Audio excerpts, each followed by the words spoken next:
Welcome. You've arrived once more at the quiet threshold between waking and dreaming, a threshold as ancient as memory itself. Let yourself drift now, not forward, but downward, down through soft layers of time, beneath the world of day and the clang of sunlit noise. Follow the gentle pull of silence, where even the air hums with stillness. There is no rush here, no need to hold on to anything you carried with you. Let the thoughts unravel, let the breath deepen, and let the hush of story wrap around you like velvet dusk. Tonight, we begin a journey into a myth that has been retold for thousands of years. A tale whispered in temple shadows, painted on urns and cave walls, and carried in the hearts of poets who never quite understood it, but never quite forgot it either. This is the story of Persephone and Hades. You may know fragments of it. The girl plucked from a sunlit meadow, the god of the underworld watching from the shadows, the seasons stilled by a mother's grief. But what if there was more? What if it wasn't simply a tale of loss, but a secret initiation, a descent, not into doom, but into knowing, a choice buried beneath layers of silence. The Greeks didn't speak of this myth casually. It wasn't merely told, it was lived. In mystery rites held once each year, in the darkest night of Eleusis, initiates were led blindfolded into caverns, offered sacred barley drinks, and shown a vision, one that could not be repeated or written down, a vision that promised, "You do not truly die." Something eternal watches, remembers, and returns. So tonight, you will not be a mere listener. You will be a dream walker, gently slipping into the rhythm of an ancient world where gods moved like thoughts, and the earth itself responded to the pull of longing. There will be no sharp turns, no harsh truths, only the soft unraveling of a story older than time, a story that begins in a place before names, before light, before life itself. Let the journey begin. In the beginning, there was nothing, and even that is too much to say. There was no sky, no sea, no mountain, no God, only a silence so complete it did not know itself as silence. This was chaos, not noise or disorder, but the yawning openness of what had never yet been.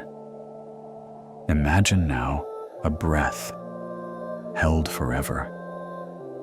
That was chaos, a vastness without end, a sleep without dream. But something stirred, a pulse beneath the stillness, the first awareness, faint like the shimmer of light beneath closed eyelids. From that ancient stillness rose the first forms, not shaped as men or beasts, but as great essences. First came Nyx, night herself, older than any star. She moved like a hush across the void, trailing stardust and the promise of endings.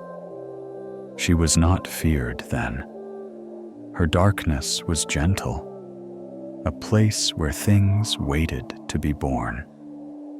Then came Gaia, the earth. She did not arrive with thunder or fire, but with a slow blooming, a warmth in the center of everything. Gaia was the first to gather herself into being, to say softly, "I am."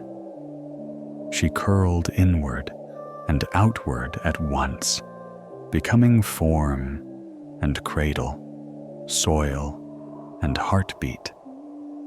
Uranus followed. Sky. He stretched above her, a shimmering dome of stars, and together they became the first balance. Above and below, light and weight, longing and stillness. But these were not yet gods of temples or thunder. These were the cosmic parents, immense, symbolic, untouched by mortal time. They danced slowly through eons, weaving the first patterns into the blankness of chaos. From Gaia's depths came Tartarus, the great pit, an echo of the void that still yawned beneath her. Not evil, not cruel, but deep, a place of return, of mystery, of roots that reached too far for sunlight. From the union of Gaia and sky came many children, some radiant, some monstrous, but all part of the original rhythm. Titans, giants, rivers, and winds, forces given form. Among them was Cronus, and from Cronus came Zeus, and from Zeus came a reshaping of all things. The old was buried, the new was born, and yet, even as light bloomed across the cosmos, even as Mount Olympus rose, there was one realm untouched, one kingdom left to the deep, the underworld, not a place of torment, not yet. It was a quiet echo, a twin of the upper world, a mirror beneath the roots of the world tree. It waited, patient and unformed, for one who could rule without rage, without glory, without fear. The world above would come to flourish, but the world below would remember. And in the stillness of that waiting, something ancient curled like mist over stone. The soil softened, the river stirred. Hades would come, and the girl too. But first, the world had to be made. So time began to flow, not like a river, but like the opening of a flower. The sun and moon took their places. Trees rooted, waters laughed. The first humans opened their eyes in awe. But beneath it all, the silence remained. the darkness beneath the world held steady. It remembered what had been before the first breath, and it waited. The world above grew brighter and more divided. Time, once a drifting haze, settled into seasons. Light began to mean day. Warmth came with names. And the great titans who had ruled in shadow were replaced by gods who glittered with new clarity. From the mind of Metis, wisdom came Athena, fully formed, armored, yet calm. From the foam and sea foam spray, born of Uranus's fallen body, came Aphrodite, desire, beauty, the mystery of longing itself. Each new god emerged not as a person, but as a great symbol. Each one carried a part of the cosmos in their heart. They lived above the earth, atop the high cliffs of Olympus, where the winds did not stir too roughly, and the stars came close enough to kiss. There, Zeus ruled, not just as king, but as storm, as justice, as law.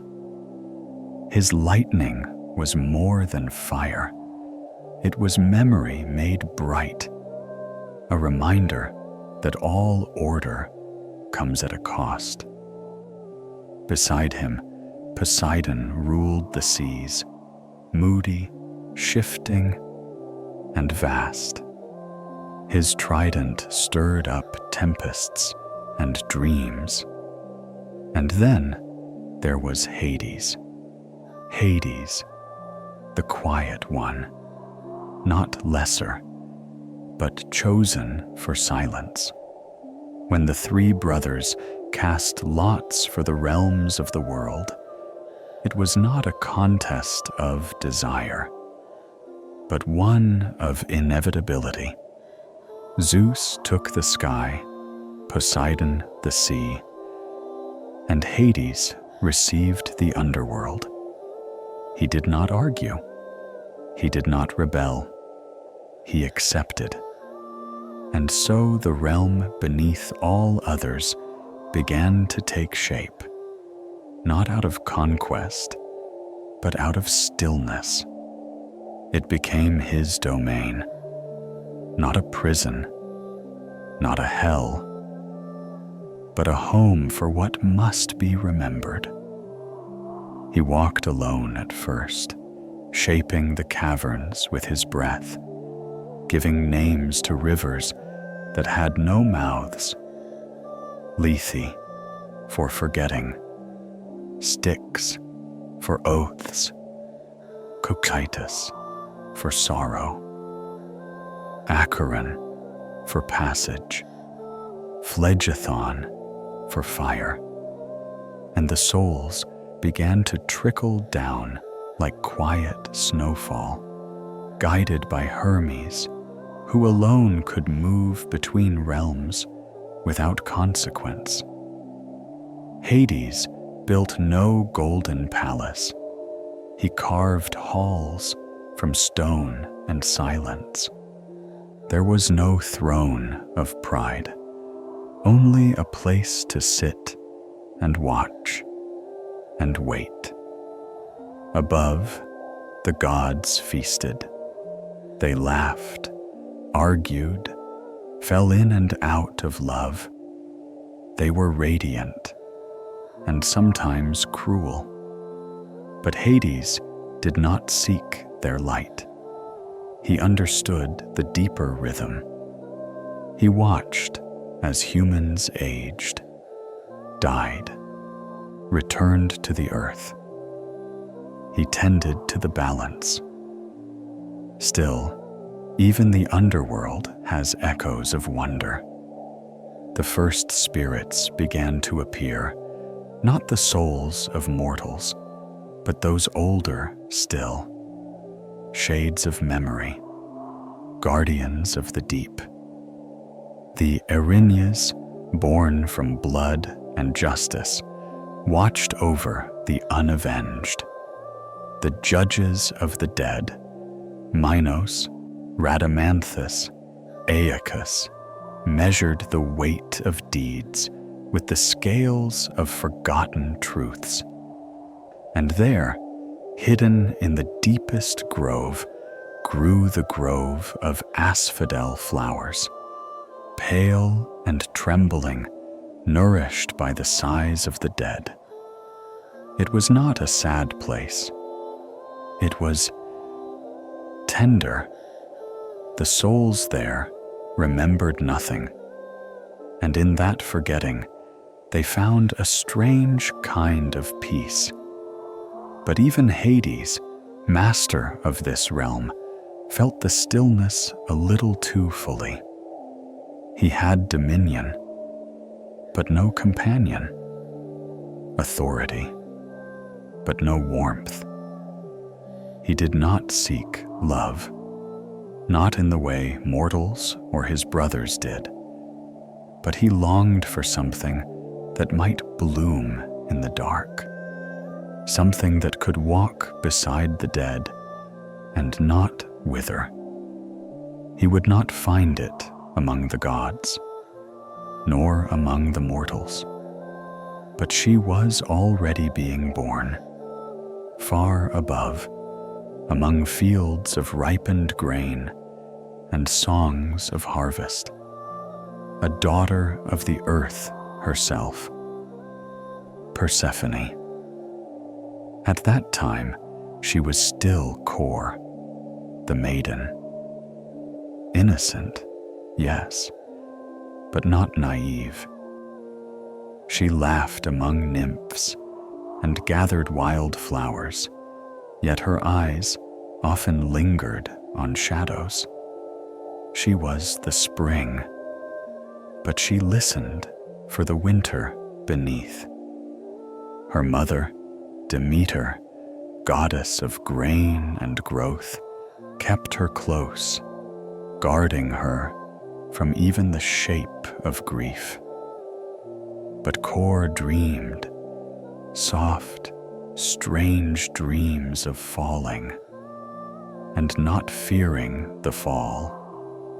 In dreams, she walked in a garden without light, where trees bore silver fruit, and the air was cool and sacred. She did not tell her mother, but the dreams came more often. And so the gods emerged one by one as aspects of the human spirit. They did not create humans. They were created by them, as names for fear, as prayers for rain, as metaphors for longing. But some gods were more than metaphors. Some were echoes of something older than belief.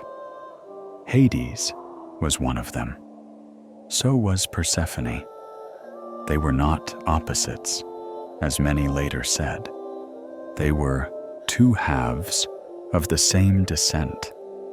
She was the bloom. He was the soil.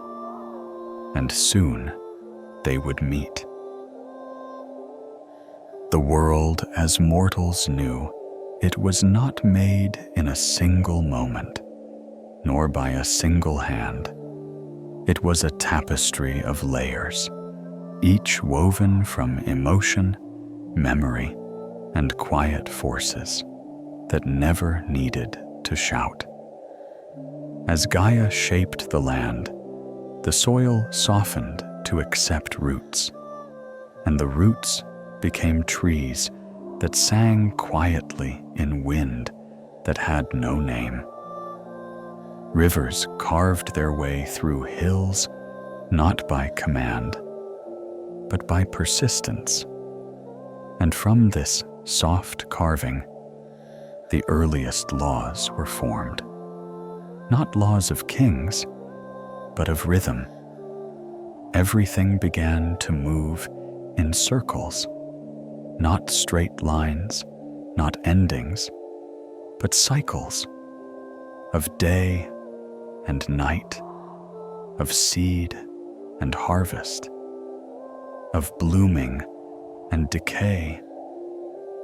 And this was the first form of magic. Time itself unfolded like a great breathing, slow, steady, never quite beginning, never fully ending. From this pattern, Demeter rose in power. She did not fight. She did not conquer. She nourished. She watched over the land with patient, emerald eyes and taught humans how to plant, to reap, to wait, to accept. And they loved her for it. Her daughter, Kor, followed closely behind. But she was not merely a shadow of her mother. Where Demeter was patience, Kor was potential. She wandered. She touched every bud as if it were new.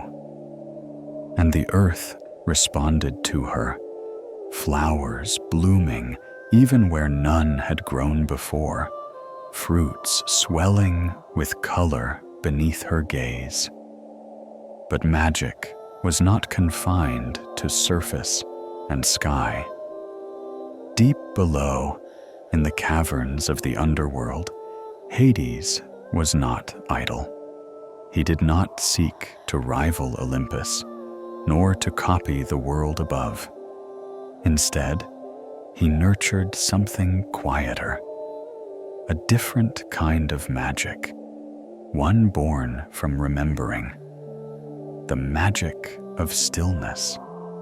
In his realm, there was no sun, but there was light, a subtle, ever-present glow, like moonlight trapped in stone. The roots of sacred trees wound through his ceilings. Minerals grew like blossoms from the walls. Ghost lanterns floated, drifting like dandelion seeds that had never touched wind. He created gardens where only the dead could walk, pools of memory that showed not the future or the past, but the choices that lay forgotten. Stones that sang when held in silence, bones that whispered truths no longer needed in the waking world. He named nothing after himself, but everything in his realm bore the shape of care. Mortals began to tell stories of him, but their stories often missed the mark. Some said he stole souls. Others said he punished them. But those were fears, reflections of their own uncertainty about death. In truth, Hades never took. He received. What came to him came willingly, or by law, not by theft. But soon, he would receive something he had not expected. Kor. She had wandered far that day, beyond the circle of watchful nymphs. She carried no fear, only curiosity. The air had shifted, a scent of something unfamiliar, something cool, like stone kissed by river water.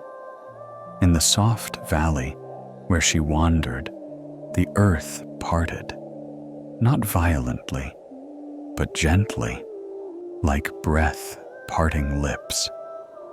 A chariot emerged, not black, but deep blue, like twilight that had never known the sun.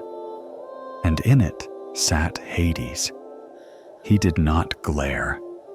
He did not shout. He looked at her the way the stars look at the sea, without urgency, without expectation.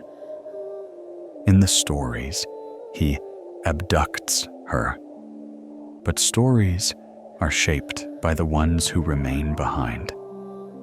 What if it was something else? What if Gyur, the maiden, looked into that chasm and saw not death, but a question? She stepped forward, and in doing so, she began her descent, not into darkness, but into depth. As she passed from the world of grain and harvest into the realm beneath, the first great rift formed, not in the land, but in time. Demeter searched. Demeter wept, and the earth followed her grief. Crops withered, rivers dried, winds forgot their way. It was the first winter, but it was not an ending. It was the balance being remembered, a new cycle forming, because Kor was not lost. She was becoming. In the deep, she would be remade, not as the innocent spring child, but as Persephone, queen of the underworld. And so the world was truly formed, not just of surfaces and seasons, but of depths and returns, the living and the dead, the seen and the hidden, the bloom and the root. Above, the wheel of the year turned, softly, eternally. And beneath, something new bloomed in shadow, a kingdom of echoes, a garden of pomegranates, a throne made not of power, but of presence. The old magic of nature was no longer just in the fields or in the rain. It was also in the silence beneath it all. In the realm of mortals, Persephone was once known simply as Kor, the maiden. She was the spring, embodied. The moment when the frost forgets itself, when the sun lingers longer in the sky, just enough for a green shoot to rise. She was not merely the daughter of Demeter. She was renewal itself. She was laughter in a meadow, a breeze across newly tilled earth, a song that had no words, but lived in the blooming of petals. And yet, even in those moments of joy, she was never shallow. Kor was a dreamer. She often wandered from her attendants, straying to shadowed groves, lingering where the trees whispered a little more softly, where the flowers seemed older than they looked. There was something in her eyes that looked far beyond the visible, something that understood that all things, no matter how alive, must one day fall back into the soil. Demeter, her mother, was vigilant, protective. She who taught humankind to sow and reap feared nothing more than loss. And so she watched over Kor with a love that sometimes choked. She did not speak of death. She did not speak of endings. She planted a garden of eternal spring and placed her daughter at its heart, hoping that by shielding her from decay, she could protect her from sorrow. But Kor was drawn to the places where roots tangled, where things were forgotten, where the edge of sunlight kissed the dark. And Hades was not the villain so many stories would later paint. He was not the fire, not the devil, not rage. He was stillness. He was memory. He was the place where all things go when they have finished being something else. He moved through his realm with grace, quiet as snowfall.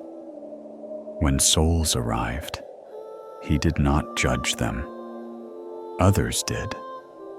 He simply gave them space, a place to rest, a place to become echoes. He had no throne of gold. His hall was carved from obsidian, deep veined with crystal light, where walls whispered softly the names of the forgotten. His robe shimmered with shifting patterns of shadow and moonlight. He did not wear a crown, but the realm itself seemed to bend toward him, as if the darkness knew its shape through him. He had not sought love. He had not longed for companionship.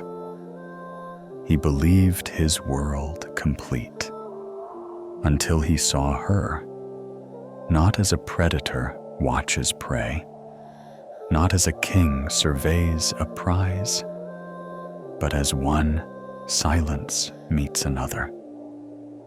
There, among the wildflowers, Kor turned toward the place no other looked, and Hades looked back. In that gaze, there was not hunger, but recognition.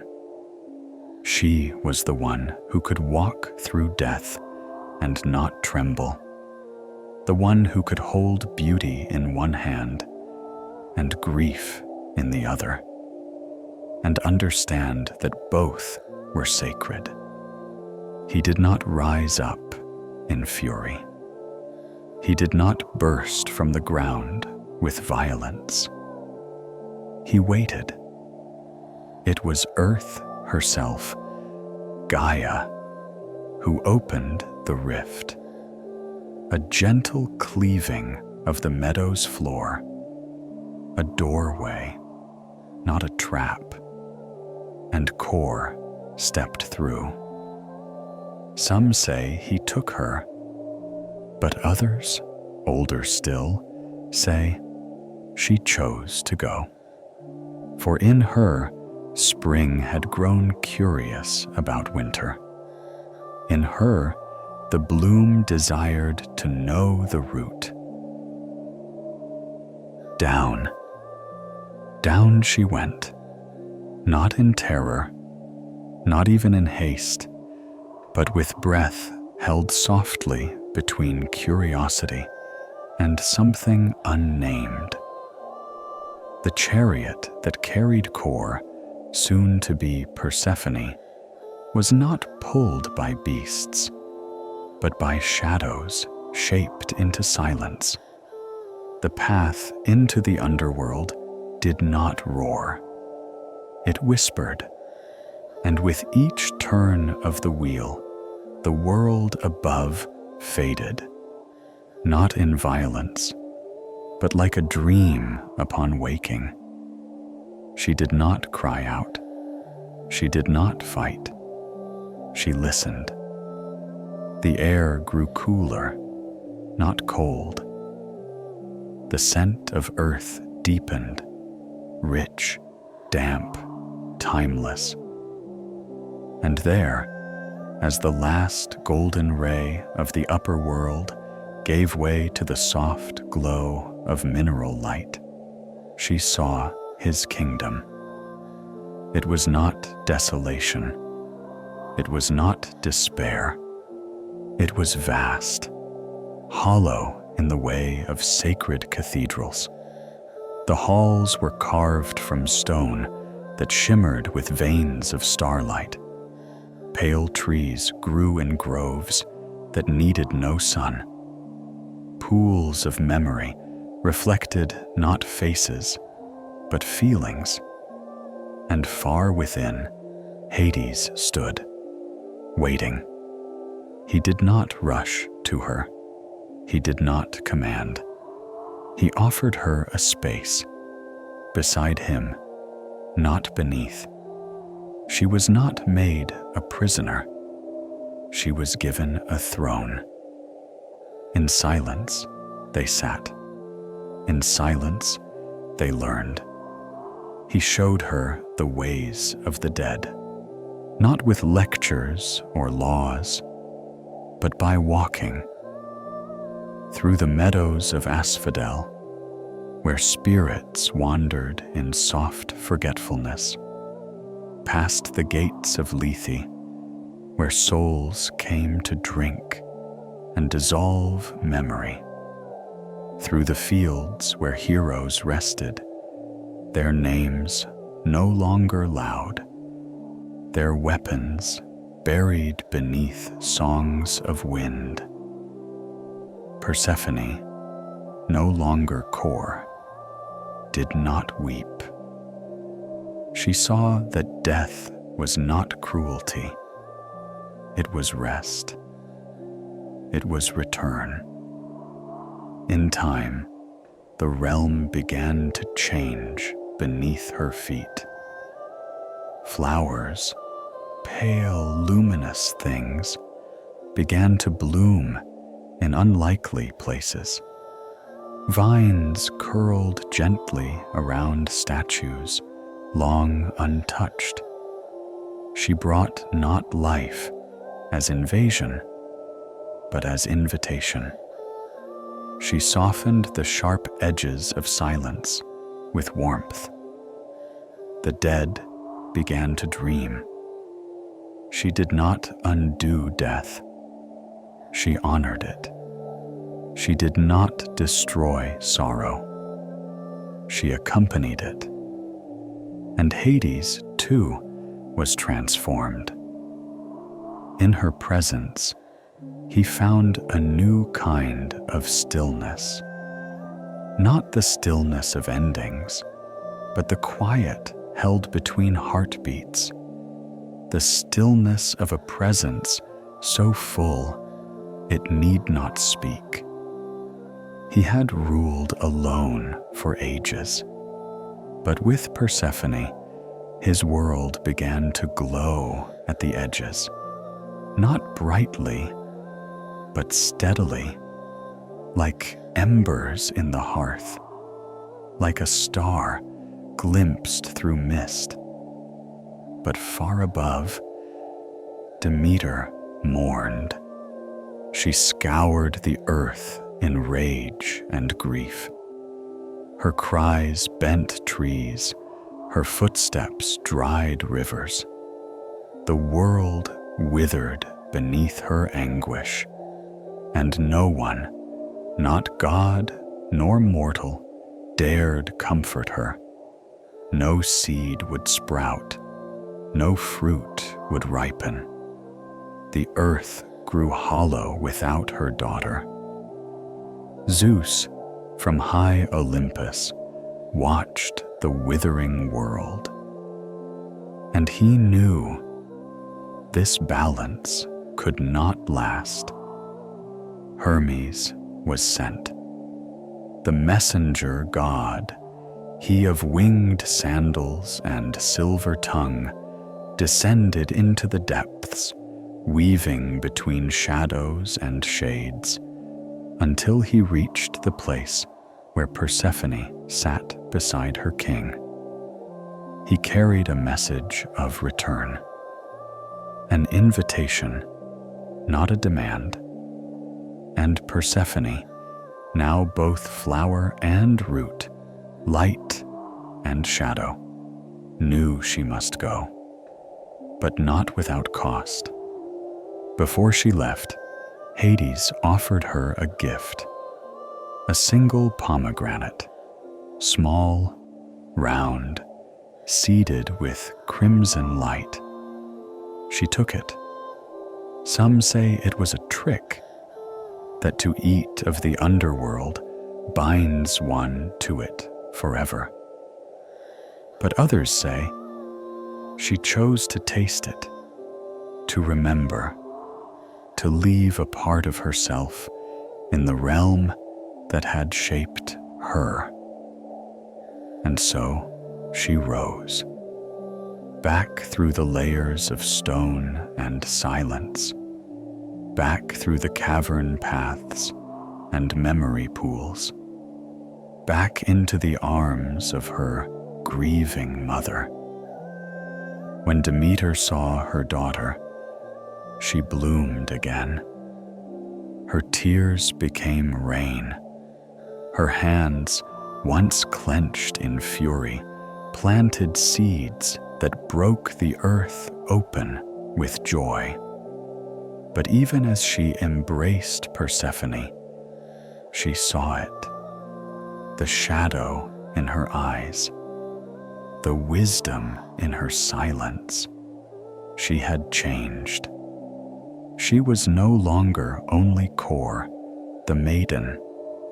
She was Persephone, queen of the underworld. She would stay through the spring and summer. But when autumn fell, she would return, willingly, to her throne beneath the roots of the world. And so the seasons were born, not as punishment, not as curse, but as rhythm, as the heartbeat of a girl who had become a goddess who held both bloom and decay in her hands, and called them both sacred. Time flowed gently after her return, not as a straight river, but as a slow turning wheel. And with each turning, the world remembered. In spring, Persephone walked through blooming meadows once more, the scent of hyacinths and narcissus in her wake. The trees unfurled their buds as if bowing in quiet reverence. Bees circled lazily above soft petals. Children danced among flowers, and the earth sang. But there was always a hush in her laughter gow, a softness at the edge of her joy. She smiled, but it was a knowing smile. She touched the blossoms gently, as one touches things they know will fade. She loved the living deeply, because she had lived among the dead. In summer, her warmth grew. The fruits ripened, the fields turned golden. She walked beside Demeter, mother and daughter, both radiant. But even in the height of the sun's path, Persephone would pause and listen to something far below. A murmur, a memory. As autumn approached, she began to prepare, not with dread, but with peace. She gathered what must be stored. She touched each leaf before it fell. She whispered goodbye to the swallows. And when the wind shifted, she descended, not in sadness, but in return. The underworld welcomed her, not with fanfare, but with stillness. The rivers glowed softly. The trees had kept blooming in secret places, and Hades stood, as always, not waiting with impatience, but presence. He did not smile broadly. He did not declare joy. He simply opened his hand, and she took it.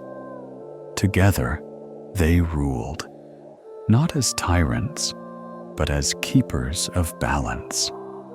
They understood the world in its wholeness, where Zeus governed thunder and Poseidon shaped the sea. Persephone and Hades tended to something more fragile, more essential. Memory, transition, mystery. And above, Demeter grieved again. But this time, she understood. The seasons turned because the world required both absence and presence. The fall of one leaf made way for the seed of another. Persephone became more than a goddess. She became a symbol. In the temples of Eleusis, initiates were led through darkened chambers, blindfolded and silent, retracing her path. They drank from sacred vessels. They wept.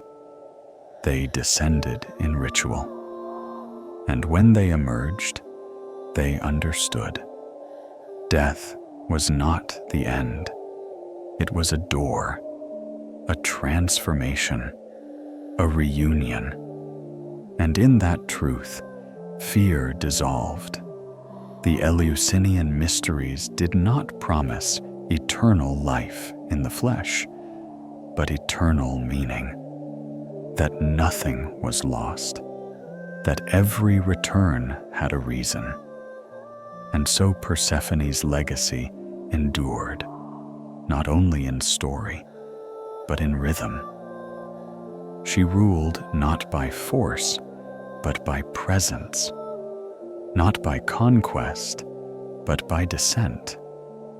She reminded mortals that they too must change, must fall, must return. And when they did, something new would grow, perhaps gentler, perhaps deeper, perhaps divine. There are stories meant to be spoken aloud, and there are those that were once whispered only in the dark, passed hand to hand like secret stones, breathed behind temple veils, never written in full, never claimed entirely. The mystery of Persephone and her descent into the underworld was not just a myth. It became a ritual, a rite of passage, a sacred key held by the mysteries of Eleusis. Each year, thousands of pilgrims walked the sacred way from Athens to Eleusis, their torches flickering against the dusk, carrying not questions, but readiness. For they were not coming to hear a story. They were coming to live it. What happened within the walls of the Telesterion, the great hall of initiation, was never written down. Not because it was forgotten, but because it was beyond words. To speak of it would be to diminish it. All we know is this: the initiates were led through a reenactment of Persephone's descent and return. They passed through darkness.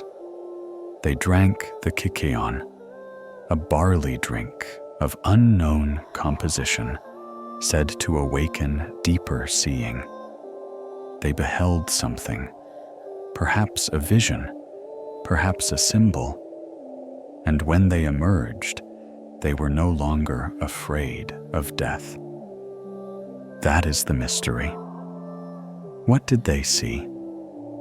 What did they feel in that moment of sacred unveiling? Was it a flame, a light held within the darkness? Was it a memory of the soul's journey through lifetimes? We do not know, and perhaps we were never meant to. The Eleusinian mysteries lasted nearly 2,000 years, unchanged, uninterrupted, until the Christian emperor Theodosius outlawed them, fearing their power. Their temples were closed, their groves were silenced. The torches went out, but the mystery lived on, in echoes, in whispers, in the eyes of those who had once walked that sacred path and come back changed. There are clues, like breadcrumbs scattered through history, a fragment of a hymn, a carved relief, a hint in a philosopher's journal, but nothing whole, only the sense that something once lived at the heart of human knowing, something tender, luminous, and deep. And Persephone stood at its center, not as victim, but as guide. She was not just the goddess of spring. She was the soul's companion, the one who had seen both worlds and returned. The Eleusinian mysteries have long invited quiet speculation. Though the rites themselves were veiled in secrecy, generations of philosophers, poets, mystics, and modern seekers have peered into the soft darkness, trying to glimpse what lay within. Some say it was simple, a symbolic reenactment of life, death, and rebirth. That Persephone's descent mirrored the harvest's slumber beneath the soil, and her return echoed the sprouting of grain in spring. In this telling, the rites were agricultural, not in practice, but in truth, a sacred mirror of the earth's rhythm. Others argue that the mystery was far more than metaphor, that the drink, the kykeon, held within it a potion of transformation, not only symbolic, but psychoactive. That within the barley brew, perhaps tainted with a fungal agent, ergot, a cousin to LSD, lay the power to unshutter the soul's inner vision. That what initiates saw was real, because their minds were opened to the divine. In this view, the flame they beheld in the darkness was not just a fire. It was the light within themselves. Then there are those who believed Persephone was not only a goddess of the cycle, but a psychopomp, a guide of souls. Like Hermes, but gentler. She who held your hand in the final breath and whispered, "Come, I will walk with you." To them, the Eleusinian rites were a rehearsal for death itself, a soft preparation, so that when the time came, the soul would not fear, but remember. And there is one more theory, spoken less often, in softer tones, that the mysteries held a vision not of death, but of identity. That within the darkness, each initiate came face to face with their true self, not the one worn in daily life, but the eternal self, the self beneath name, beneath role, beneath all the noise. And in that sacred stillness, they saw Persephone not as goddess, not as myth, but as the soul's reflection, the one who had once been innocent, but chose descent, the one who lost nothing, but became everything. There are echoes of this in Plato, who once hinted that the rites of Eleusis offered a glimpse into the true nature of being. In Pindar, who wrote that those who were initiated lived with more peace in death. In Cicero, who claimed the rites taught how to live with joy and how to die with hope. But none would say what they saw. None could, because the vision, once given, lived beyond words. And so, the interpretations remain, like shadows cast by candlelight, flickering, incomplete, but beautiful. The mystery was never meant to be solved. It was meant to be experienced, lived, carried. As Persephone carries her knowledge between worlds, as each soul carries a silence no language can reach. There are some stories that end. This is not one of them. Persephone's myth does not resolve. It recurs. It returns like the turning of the seasons, like a hush that settles into the soul just before sleep. The story does not ask to be understood. It asks to be felt, to be trusted. And that is what makes it sacred. The Eleusinian mysteries have long since vanished. The torches are dark. The sacred barley, fields once tended in silence, now lie beneath modern roads and quiet ruins. No priestess speaks the names. No pilgrim walks the sacred way with bare feet and open heart. And yet, something remains. The feeling, the shape, the echo, in the hush between seasons, in the quiet sadness of autumn, in the soft pause before new beginnings. That is where Persephone waits, not to be worshipped, but to be remembered.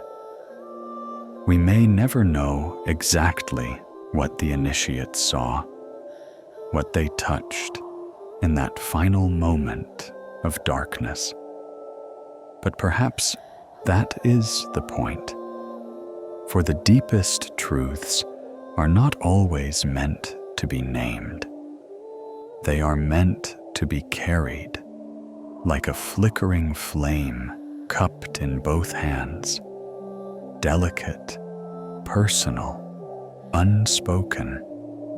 The mystery lives on in dreams, in the knowing silence of old trees, in the tear that falls without explanation, in the gentle smile that rises when we remember something ancient, something we've never been told, but somehow always known. Persephone was not lost. She chose to descend, and in doing so, she gave us a map, not one of roads, but of rhythm, of when to let go, when to fall, and when, softly, to rise again. We carry that map, even now, folded into the quietest corners of our lives. We remember, and we forget, and still, she returns. The most familiar version of Persephone's tale is one told often, with the ease of repetition. It is a myth etched into school books, echoed in statues, carved into the silent faces of old urns. It begins in sunlight. Kore, the innocent maiden, daughter of Demeter, wanders a sunlit field with her companions. The air is heavy with blossoms, and the laughter of nymphs rustles the wheat. She reaches for a narcissus flower, bright, perfect, unnaturally beautiful. And as she plucks it, the earth cracks open at her feet. From that dark cleft, Hades emerges in a chariot of black and gold, his horses tearing the silence with hooves that do not echo. He reaches up, grabs her, and before the nymphs can scream, before the air can close again, he disappears with her into the deep. Demeter's scream rends the skies. For days, weeks, seasons, she searches. The world grieves with her. Fields wither, rivers recede, birds fly silently across a barren sky. Famine spreads. Even Olympus grows cold in her sorrow. At last, she finds the truth, and she demands her daughter's return. Zeus, the cloud gatherer, sends Hermes to retrieve Kore from the shadowed halls. Hades, bound by law, agrees on one condition. If she has eaten nothing in his realm, she may go freely. But Persephone has eaten just a few seeds, 6 by most tellings, a simple fruit, a small act, but it binds her, and so a compromise is born. She may return to the surface world, but only for part of the year. For the other part, she must remain below. 6 months in light, 6 months in shadow. Spring marks her arrival. Winter mourns her descent. And Demeter, in her joy and grief, teaches humankind how to plant, to reap, to wait. Thus, the seasons are born, not from stars or weather, but from the aching rhythm of a mother's love. This is the story as it is most often told, a tale of loss, of compromise, of dual realms, and a daughter caught between. But stories are rarely so simple. There is another version. It was never carved in marble. It was whispered instead, among women at the threshold of temples. in groves where priestesses once poured libations, in the hush between verses of hymns older than language. In this version, Persephone was not stolen. She descended. She had felt it long before the chariot. A calling, a soft pull in her chest, like the gravity of roots beneath a blooming tree. The light, so warm and constant, had begun to blind her to the shadows she suspected were waiting. Her laughter, bright as it was, echoed too easily. She began to feel something missing, something deeper. And one day, as she stood alone in the wheat field, she felt the earth stir, not with violence, but invitation. The ground sighed open, as if exhaling, and at its edge, a path. She looked back only once, then stepped into the unknown. Hades did not seize her. He greeted her. There are older cults, far older than the Olympians, where Persephone was not just a maiden transformed, but a goddess in her own right. Before the descent, a chthonic queen, a shadow bride not created by trauma, but awakened by truth. In those forgotten hymns, she is not passive. She is powerful. She chooses. She walks into the realm of the dead, not in fear, but in sovereignty. She holds the pomegranate not as a trap, but as a key. She eats the seeds to remain, to anchor herself in the deep. For she has work to do. She is a psychopomp, a guide between worlds. She comforts the lost. She blesses the silent. She teaches that death is not to be conquered, but companioned. And when she returns to the world above, she is not restored to innocence. She is crowned. She walks among flowers, not as the maiden, but as the queen, the one who holds the memory of stillness in her laughter, the one who does not fear the winter, for she knows what lies beneath. The alternate tale does not erase the grief of Demeter. It holds it tenderly. It understands that love and letting go can live side by side, that a mother's sorrow and a daughter's becoming are both sacred truths. But this story gives Persephone her choice, her voice, her agency, and in doing so, it changes everything. Stories shift like rivers.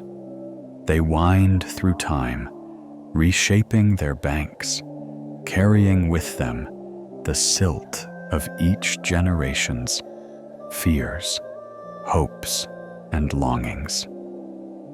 Persephone's tale is no exception. In one telling, she is the innocent stolen. In another, the sovereign descending. In some, she is a symbol of grain returning to soil. In others, a goddess guiding the soul through death. There is no single version that is true. Each reflects the gaze of the world that needed it. The Greeks of the Homeric age needed an explanation for the seasons. The Eleusinian initiates sought comfort in mortality. Later poets, shaped by patriarchal order, cast her as a prize taken by force. And yet, in older voices, quieter ones, we hear a different music. There is truth in both, and something deeper still in their weaving. For myth is not history. It is not fact. It is a mirror. And in Persephone's mirror, we see a part of ourselves, the part that longs for more than brightness, the part that is not satisfied with innocence, the part that senses depth beneath surface. She teaches that transformation requires descent, that loss is not the end, that the self we return with is not the one who left. She walks between worlds, not as a victim, but as a bridge, as we all must at some point, in small or quiet ways. We descend into memory, into grief, into silence. And from that descent, we rise, not untouched, but changed. And so, Persephone continues to walk through our winters, through the fading of things, through the quiet space between endings and beginnings. She is not lost in the shadow. She is the light within it. And whether we see her as maiden, queen, guide, or goddess, the truth remains. She is both. And she walks with us, still. The tale is complete, yet it does not end. Not truly. It lingers like the soft perfume of a flower long since pressed between pages, like the hush left in a room after candlelight has faded. Persephone has returned to the depths, or perhaps she never left. And you have followed her journey. You have walked the meadows of spring and the stone halls of the underworld. You have felt the warmth of sunlight and the stillness of shadow. And somewhere in that quiet path, you, too, have changed. That is the gift of myth. It does not demand belief. It offers reflection. It asks only that we listen. Now, as you lie in stillness, you may feel the echo of ancient footsteps, soft, measured, bare against marble or soil or starlight. The hush of a torch being carried down a corridor beneath the world. The rustle of wheat in the hands of someone who has known both birth and burial. And perhaps, if you listen more closely, you can hear her breath. Calm, even, as if she stands beside you now, not to wake you, but to guide you deeper into rest. In Eleusis, long ago, the initiates would emerge at dawn after their final rites, blinking against the rising sun. They would say nothing. They would simply smile. They knew something now, not a secret, but a knowing. that death is not a thief, that loss is not absence, that descent is part of becoming, and that spring always, always returns. So as you sink now, gently, into your own soft darkness, into dreams shaped like silver rivers and lantern-lit halls, know that you are not alone. Persephone walks beside all who journey inward. She does not lead. She walks with you, silent, watchful, sacred. Let yourself rest now. Let yourself fall. There is nothing to fear in the underworld of dreams. There is memory here. There is softness. There is the quiet rhythm of the story continuing long after words have ceased. And somewhere, far below or deep within, a pomegranate tree blooms in eternal night, waiting only for your dreams to reach it. Sleep well, gentle traveler. You have remembered what many forget, and now you may rest.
Oh.